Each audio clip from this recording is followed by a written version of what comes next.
Hello दोस्तों, good evening, नमस्कार। आप सभी का एक बार फिर से बहुत बहुत स्वागत है आप सभी के अपने यूट्यूब चैनल परीक्षा के शिक्षा में। उम्मीद करता हूँ, आशा करता हूँ आप सभी जो स्वस्थ हैं और अपनी तैयारी में जो है मस्त है। तो जो भी क्लास में फर्स्ट टाइम आए हैं, पहली बार है, नए हैं, उन सभी को बता दें हमारे चैनल आपकी बीएड प्रेस परीक्षा 2025 की जो आपकी तैयारी साथ रेगुलर बेसिस पे करवाई जाए। तो जिसे भी तैयारी पूरी करनी है, कंप्लीट करनी है, चैनल को सब्सक्राइब करके आप लोग हमारे साथ जुड़ जाइए। क्लास का समय देखिए, जीके जीएस की जो है सुबह 10 बजे डेली बेसिस पे देखने को मिलती है। रीजनिंग की जो है दोपहर को 1 बजे देखने को मिलती है। कला की जो है शाम को 4 बजे देखने को मिलती है। और हिंदी की जो है शाम को 7 बजे आपको हमारे चैनल पर देखने को मिलती है। तो आप सबको इसी टाइम पर क्लासेस से जुड़ना है, तैयारी को पूरा और कंप्लीट करना है। नीचे डिस्क्रिप्शन में आपको इंस्टाग्राम टेलीग्राम का लिंक मिलेगा, तो आप हमें इंस्टाग्राम को फॉलो करेंगे और टेलीग्राम चैनल को ज्वाइन करेंगे। टेलीग्राम चैनल पर डेली बेसिस पे आपको क्लास का अपडेट मिल जाएगा।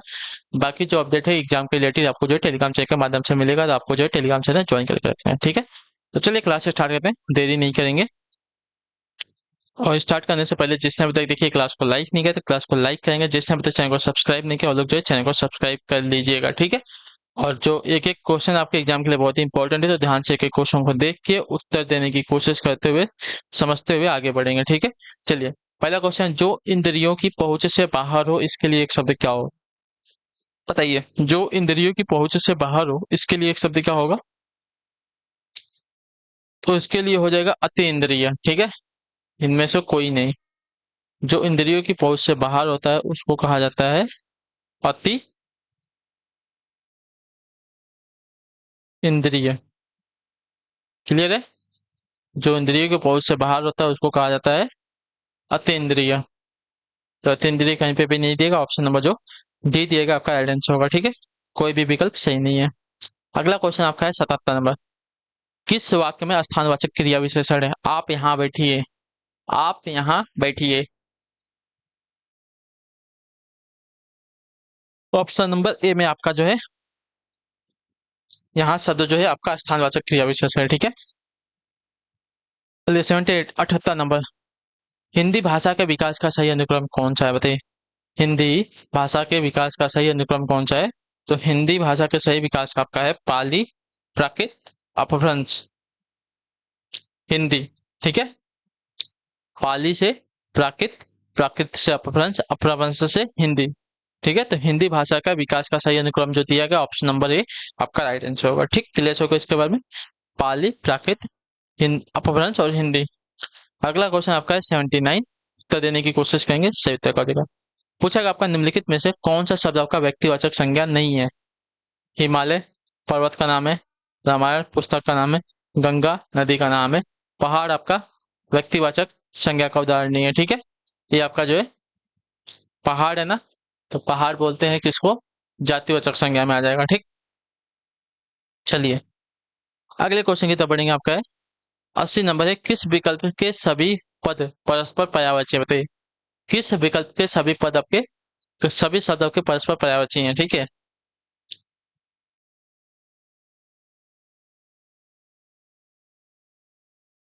व्योम नभ अंबर, ये सभी सभी आपके क्या है? आकाश के पर्यायवाची शब्द है। एक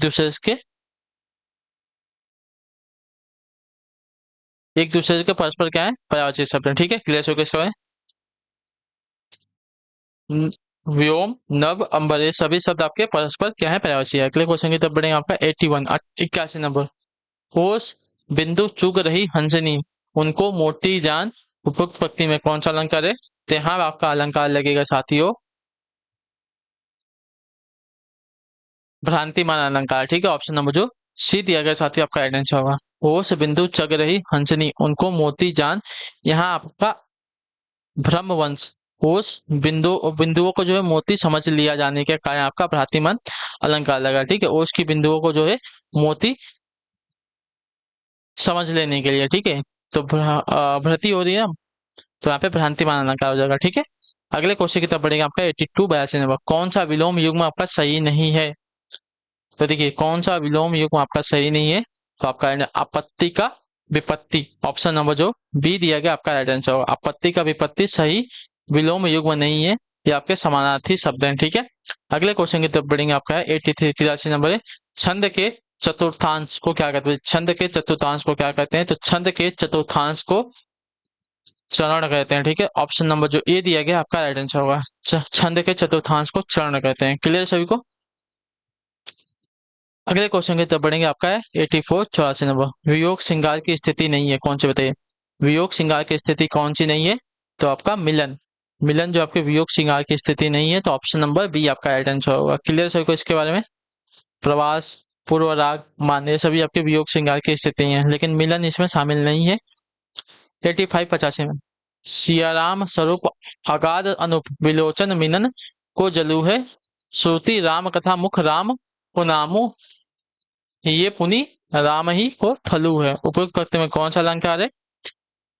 तो इस पंक्ति में दिया गया है आपका भक्ति रस है। ठीक है, ऑप्शन नंबर जो डी दिया गया आपका है, सियाराम स्वरूप अगाध अनुप विलोचन मिनन को जलू है, श्रुति राम कथा मुख राम को नामू, ये पुनि राम ही को थलू है। तो इसमें आपका भक्ति रस है, तो ऑप्शन नंबर जो डी वाला दिया गया है आपका सही उत्तर है। चलिए 86 है 86 निम्नलिखित में से कौन सा शब्द आपका निजवाचक सर्वनाम का बताइए। निजवाचक सर्वनाम का कौन सा हो जाएगा? तो स्वयं, स्वयं जो है अपना अपने आप के लिए प्रयोग किया जाता है, तो आपका स्वयं जो आपका निजवाचक सर्वनाम का उदाहरण है। ठीक है, हम लोग, हम दोनों, तुम, ये सभी आपके पुरुषवाचक सर्वनाम का उदाहरण हो जाएगा। ठीक है, क्लियर सभी को इसके बारे में? अगले क्वेश्चन की तरफ बढ़ेंगे। आपका है 87, अध्यापक ने कक्षा में गणित की परीक्षा ली, वाक्य कैसा है? अध्यापक ने कक्षा में गणित की परीक्षा ली, कैसा वाक्य है? तो आपका एक कृत्यवाच्य है। ठीक है, ऑप्शन नंबर जो बी वाला दिया गया आपका राइट आंसर होगा। क्लियर सभी को इसके बारे में? अध्यापक ने कक्षा में गणित की परीक्षा ली, आपका कृत्यवाच्य है। अगला क्वेश्चन आपका 88 नंबर है, ईश्वर ने सुनने को 2 कान दिए हैं, इनमें सुनने को वाक्यांश में कौन सा कारक है बताइए। ईश्वर ने सुनने को 2 कान, यानी कि सुनने के लिए, तो के लिए आपका आ जाएगा साथियों संप्रदान कारक में। ठीक है, ऑप्शन नंबर जो सी दिया गया आपका राइट आंसर होगा। ठीक, चलिए अगले क्वेश्चन की तरफ बढ़ेंगे। आपका है 89 89 नंबर, नीम का तत्सम रूप क्या हो जाएगा? तो नीम का तत्सम अगर देखा जाएगा तो निम्ब होता है, निम्ब। ऑप्शन नंबर जो सी दिया गया आपका राइट आंसर होगा। ठीक, निम्ब जो है नीम का तद्भव, अच्छा निम्ब जो है नीम का तत्सम रूप है। ठीक है, नीम आपका तद्भव शब्द है। क्लियर सभी को? अगला क्वेश्चन 90 नंबर, ध्यान से देखिएगा, उत्तर दीजिएगा राइट आंसर का। इम्प्लीमेंटेशन का हिंदी परिभाषिक शब्द क्या बताइए? इम्प्लीमेंटेशन का हिंदी परिभाषिक शब्द क्या हो जाएगा? तो आपका राइट आंसर कार्यान्वयन, कार्यान्वयन। ठीक है, ऑप्शन नंबर जो डी दिएगा आपका राइट आंसर। इम्प्लीमेंटेशन का हिंदी परिभाषिक शब्द का कार्यान्वयन हो जाएगा। ठीक है, ऑप्शन नंबर डी आपका राइट आंसर। क्लियर सभी को? अगले क्वेश्चन की तरफ बढ़ेंगे। आपका 91 नंबर, बहुब्रीहि समास का उदाहरण क्या है?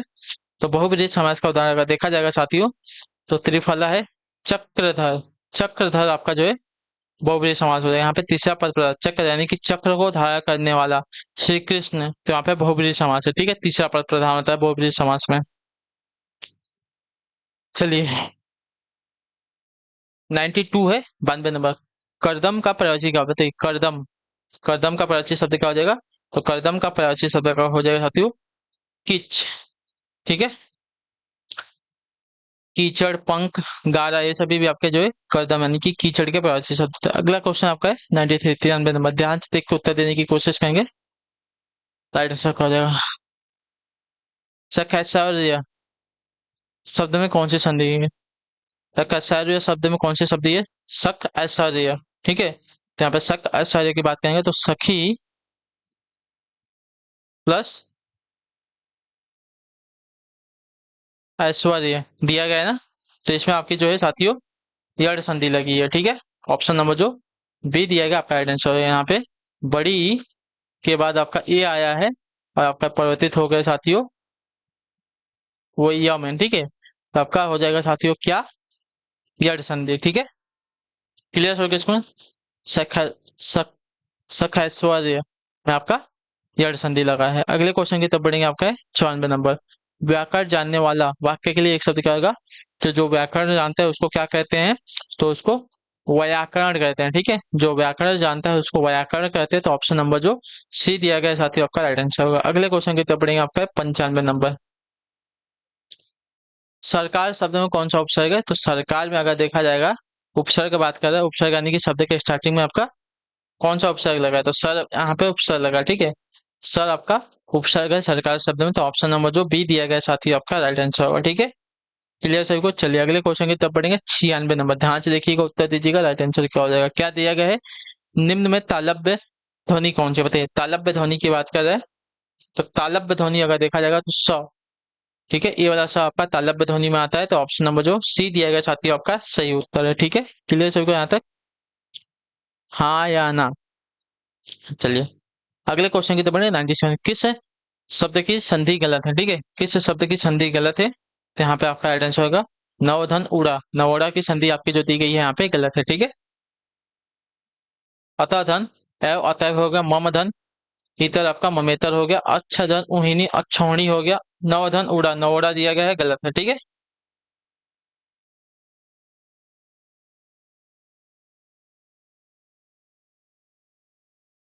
नवोड़ा होता है। ठीक है, न ओड़ा नहीं होता है, न ओड़ा होता है। अगला क्वेश्चन आपका 98 निम्न में कंठ वर्ड कौन सा, बताइए निम्न में से कंठ वर्ड कौन से है? तो कंठ वर्ड की अगर बात की जाएगी तो यहाँ पे आपका ओ, हमारा एक कंठ स्वर है। ठीक है, और जो है हमारे यहाँ पे कंठ स्वर है वो हमारा ओष्ठ है, ई और बड़ी हमारे तालब्य है। ठीक है, 99 नंबर, इनमें तद्भव शब्द कौन सा, बताइए? तो तद्भव शब्द यहाँ पे जो बजरंग दिया गया आपका एक तद्भव शब्द है। ठीक है, ऑप्शन नंबर जो ए दिया गया आपका राइट आंसर होगा। ठीक, सुरंग पकवान मिष्ठान आपके तत्सम शब्द है। अगला क्वेश्चन आपका है 100 नंबर, ज्ञानपीठ पुरस्कार पाने वाले हिंदी के प्रथम साहित्यकार कौन थे? तो ज्ञानपीठ पुरस्कार पाने वाले हिंदी के प्रथम साहित्यकार आपके सुमित्रा नंदन पंत थे। ठीक है, ऑप्शन नंबर जो ये दिया गया आपका राइट आंसर होगा। ठीक है, जो इनकी चिदम्बरा कृति के लिए वर्ष 1968 में जो है इन्हें प्रदान किया गया था। ठीक है,